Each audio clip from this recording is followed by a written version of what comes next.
Israel প্রতিরক্ষা বাহিনী IDF এর অধিকাংশ কর্মকর্তা মনে করেন ইরানের মোট ২৫০০ ক্ষেপণাস্ত্রের মধ্যে এখন মাত্র কয়েকশো অবশিষ্ট আছে, যা ইসরায়েলে আঘাত হানতে সক্ষম। তবে আইডিএফ এর কিছু সূত্র দ্য জেরুজালেম পোস্টের কাছে স্বীকার করেছে ইরানের বর্তমান অস্ত্র ভান্ডার সম্পর্কে আসলে নিশ্চিতভাবে কেউ কিছু জানে না।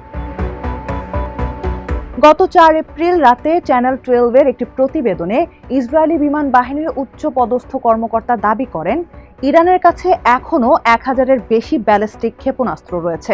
এই তথ্যটি আইডিএফ এর আগের অনুমানের সম্পূর্ণ বিপরীত।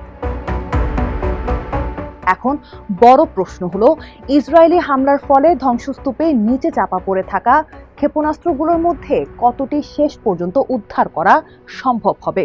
এর অনেকগুলো হয়তো ধ্বংস হয়নি, বরং সাময়িকভাবে ইরানের নাগালের বাইরে চলে গেছে। এই প্রশ্নের গভীরে আরও একটি বিষয় রয়েছে, ধ্বংসস্তূপের ধস কি সামান্য নাকি অনেক বড় আকারের। এর উপরেই নির্ভর করছে ইরান কত দ্রুত বা আদৌ এই ক্ষেপণাস্ত্রগুলো আবারও ব্যবহারের উপযোগী করতে পারবে কিনা। বিদেশি সূত্রের তথ্য মতে কোনো কোনো ক্ষেত্রে ইরান বুলডোজার টিম ও বিশেষ প্রযুক্তি তৈরি করেছে, যা দিয়ে ধসে পড়া ক্ষেপণাস্ত্র ইউনিট বা সাইলো একদিনের কম সময়ের মধ্যে উদ্ধার করা সম্ভব। এ ধরনের পরিস্থিতি ব্যালিস্টিক ক্ষেপণাস্ত্রগুলো কেবল দীর্ঘমেয়াদী মজুদ হিসেবে নয়, বরং স্বল্প মেয়াদের মধ্যে পুনরায় ব্যবহারের উপযোগী হয়ে উঠতে পারে।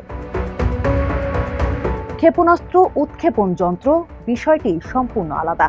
ইরানে কতটি ব্যালিস্টিক ক্ষেপণাস্ত্র লঞ্চার ধ্বংস হয়েছে এবং কতটি মাটির নিচে চাপা পড়ে অকেজো হয়ে আছে তা নিয়ে আইডিএফ বিভিন্ন সময় ভিন্ন ভিন্ন তথ্য দিয়েছে। তাদের হিসাবে ইরানের প্রায় ৭০-৮০% লঞ্চার অন্তত সাময়িকভাবে অকেজো হয়েছে।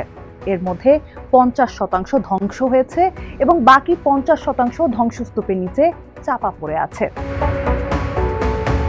তবে বিভ্রান্তিকর বিষয় হলো, মাঝে মধ্যে যুক্তরাষ্ট্র ও আইডিএফ দাবি করেছে যে ইরানের ক্ষেপণাস্ত্র সক্ষমতা ৯০% হ্রাস পেয়েছে, কিন্তু আবার অন্য সময় দেখা গেছে ইরানের ক্ষেপণাস্ত্র নিক্ষেপের হার সাময়িকভাবে আবারও বেড়ে গেছে।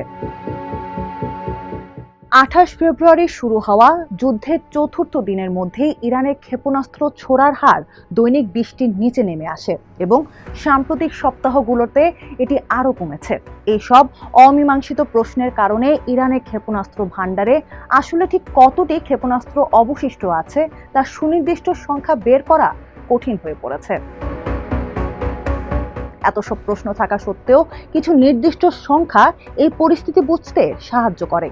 উদাহরণস্বরূপ, ইসরায়েল জানে যে ইরান তাদের লক্ষ্য করে ৫০০-র বেশি ক্ষেপণাস্ত্র ছুড়েছে।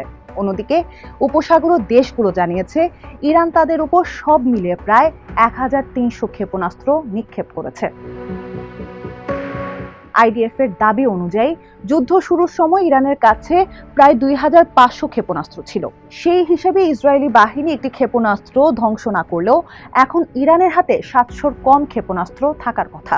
আর আইডিএফ যদি অন্তত কয়েকশো ক্ষেপণাস্ত্র ধ্বংস করে থাকে, তবে ইরানের হাতে এখন মাত্র কয়েকশো ক্ষেপণাস্ত্র অবশিষ্ট আছে।